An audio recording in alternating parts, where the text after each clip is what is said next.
अस्सलामुअलैकुम दोस्तों, उम्मीद है आप लोग खैरियत से होंगे। इस वीडियो में हम बात करेंगे कि इंतहाई अहम बीमारी जिसको कहते हैं हम पित्ते की पत्थरियां, गाल स्टोन्स या कोलीलिथाइसिस। तो ये अक्सर आप सुनते रहते हैं अपनी फैमिलीज़ में या अपने दोस्तों की फैमिलीज़ में कि जी उनके किसी बड़े को, खातून को, मर्द को पित्ते की पत्थरी हुई और फिर उसका इलाज करवाया गया है। इस वीडियो में हम देखेंगे कि ये जो पत्थरियाँ किन में ज़्यादा बनती हैं, इसकी अलामात क्या होती हैं, इसकी तशख़ीस कैसे की जाती है और इलाज क्या है, और वो लोग जो अपना इलाज नहीं करवाना चाहते तो फिर उनके लिए क्या ऑप्शन है। सबसे पहले तो ये कि जो पित्ते की पत्थरी है वो आम तौर पर उन ख़वातीन में जो मोटापा का शिकार हों, जिनकी उम्र ज़्यादा हो, 40-50 साल से ज़्यादा, और इसी तरह से उनको टाइप 2 जो शुगर का मर्ज हो और इंसुलिन की रेजिस्टेंस होती है मोटापा का शिकार लोगों में, तो उनमें ज़्यादा चांसेस होते हैं। इसका मतलब ये नहीं है कि मर्दों में पित्ते की पत्थरी नहीं होती, मर्दों में भी पित्ते की पत्थरी होती है, लेकिन ख़वातीन में मर्दों की निस्बत ये ज़्यादा है। इसी तरह से वो लोग जो अचानक अपना वज़न कम करने के लिए एक सर्जरी करवाते हैं जिसको हम बैरिएट्रिक सर्जरी कहते हैं, तो उनमें भी चांसेस होती हैं कि जैसे ही वो वज़न उनका कम होगा तो फिर उसके बाद उनको जो गाल स्टोन्स हैं या पित्ते की जो पत्थरी है वो जन्म लेती है। अलामात क्या होती हैं? इस अक्सर लोगों में ये एसिम्प्टोमेटिक है, अक्सर लोगों में अलामात नहीं है और वो किसी और वजह से कोई अल्ट्रासाउंड करवाते हैं अपना, तो उस वक्त पता चलता है कि उनको पित्ते की पत्थरी मौजूद है। हम ये आगे बात करेंगे कि क्या ऐसे मरीजों को ऑपरेशन की, सर्जरी की, इलाज की ज़रूरत होती है या नहीं। ये बड़ी ज़रूरी बात है। अक्सर लोग तो एसिम्प्टोमेटिक होते हैं, लेकिन जिनको अलामात आती हैं उनको क्या अलामात आती हैं कि उनको मैदे का जो हिस्सा है जिसको हम एपिगैस्ट्रिक रीजन कहते हैं वहाँ पे दर्द होता है, या फिर जो आपके जिगर की साइड है यानी आपकी जो दाईं साइड है, जो हमारी रिब्स होती हैं, हमारी पसलियाँ होती हैं, इनके नीचे का हिस्सा, इसको हम मेडिकल के टर्म में कहते हैं राइट हाइपोकॉन्ड्रिक रीजन, तो वहाँ पे दर्द होता है। और वो दर्द आमतौर पे जो आपकी कमर के पीछे एक हड्डी होती है जिसको हम स्कैपुला कहते हैं यानी राइट स्कैपुला, ये जो आपकी कमर है उसकी बैक साइड पे दो आपके विंग्स या पर नुमा हड्डियाँ होती हैं, तो राइट साइड की हड्डी की तरफ भी वो दर्द जाता है।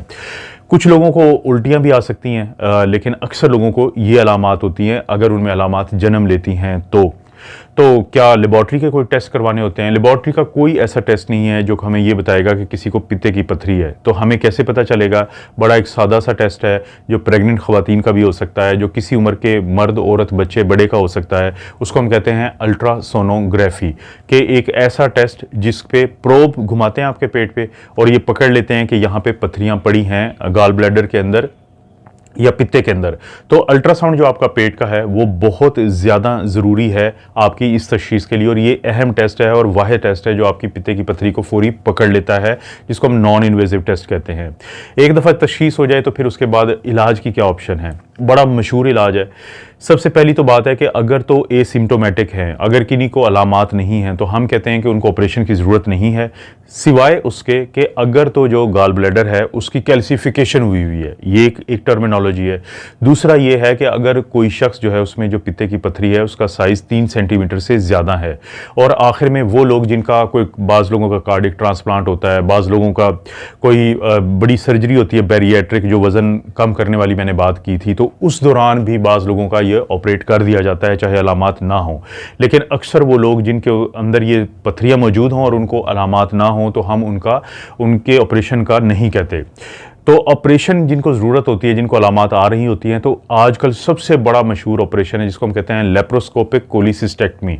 इससे कोलिसिस्टेक्टमी का मतलब है कि पित्ता निकाल के फेंक देना, बाहर निकाल देना, तो इसको कोलिसिस्टेक्टमी कहते हैं। तो इससे पहले हम क्या करते थे? हम करते थे ओपन कोलिसिस्टेक्टमी। ओपन में क्या है कि चीरे वाला ऑपरेशन के नाम से मशहूर था कि पेट को खोलते थे एक ख़ास हिस्से को और फिर जो है ये निकाल देते थे। और अक्सर लोग फिर जिनका ये ऑपरेशन हुआ होता है तो उनका स्कार बना होता है। अक्सर आप लोगों को भी कोई ना कोई मिलते हैं दोस्त, रिश्तेदार के जिनका ये ऑपरेशन हुआ होता है। लेकिन आज के जो दौर में वो है, क्योंकि ओपन कोलिसिस्टेक्टमी के बाद काफ़ी दिन अस्पताल में दाखिल रहना पड़ता था, काफ़ी दिन अपनी जॉब से आपकी छुट्टी करनी पड़ती थी। लेकिन अब जो नया ऑपरेशन है उसको कहते हैं लेप्रोस्कोपिक या लैप कोलिसिस्टेक्टमी। लेप्रोस्कोपिक का मतलब है कि कैमरा डालते हैं 2-3 और उसकी मदद से देखते हुए ऑपरेशन कर देते हैं। आमतौर पे ये आउटडोर का ऑपरेशन होता है, यानी एक दिन या तो ठहरना भी नहीं पड़ेगा हॉस्पिटल में, या आपको एक दिन ठहरना पड़ेगा, और बहुत ज़्यादा दिन आपको अपने काम से छुट्टी भी नहीं करनी पड़ती। लेकिन शर्त यह है कि जो ऑपरेशन आपका कर रहा है वो माहिर हो, क्योंकि अगर एक ऐसा शख्स जो माहिर नहीं है या अभी नया नया वो ये काम उसने शुरू किया है तो वो आपको मसला बना सकता है, या अपनी चीज़ को नहीं भूलना। तो जो लेप्रोस्कोपिक कोलिसिस्टेक्टमी है आजकल सबसे ज़्यादा वही ऑपरेशन होता है, बहुत कामयाब है। कॉम्प्लिकेशन ज़रूर होती हैं 1 to 2%, लेकिन डिपेंड यही करता है कि जो एक्सपीरियंस बंदा होगा तो कम से कम कॉम्प्लिकेशन होगी।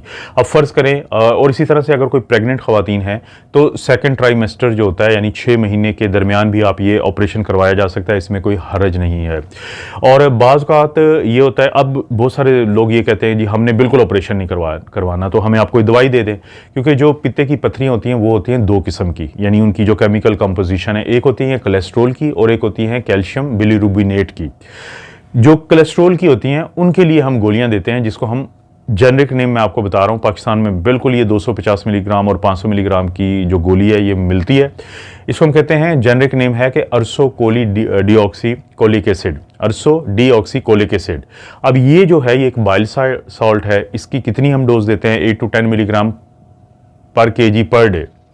आमतौर पे आपका डॉक्टर 250 या 500 वाली दिन में 2 से 3 दफ़ा आपको गोली देगा, और उससे बहुत ज़्यादा चांसेस होते हैं कि अगर कोलेस्ट्रॉल का स्टोन है तो आहिस्ता आहिस्ता वो कम होता जाएगा, लेकिन फिर भी 4-5 साल के बाद दोबारा बनने का चांसेस होता है। लेकिन कम अज़ कम ये है कि लोगों को इस हद तक फ़ायदा हो सकता है। किसी दौर में हम लिथोट्रिप्सी करते थे कि शॉं की मदद से भी तोड़ने की कोशिश करते थे इस स्टोन को, जैसे हम किडनी में करते हैं, लेकिन ये जो शॉं वाला तरीका है ये बहुत ज़्यादा कारआमद नहीं है पित्ते के जो पथरी के लिए।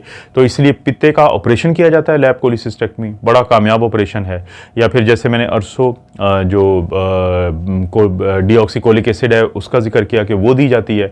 और इसके अलावा कोशिश की जाती है कि अगर आप चाहते हैं कि आप इस तरह के किसी भी मसले से बचें, पित्ते की जो पथरी बनने से, तो आप सब्जियों का इस्तेमाल ज़्यादा करें। आप प्लांट जो ऑयल्स होते हैं, ऑलिव ऑयल वगैरह मैं अक्सर जिक्र करता रहता हूँ, वो इस्तेमाल करें।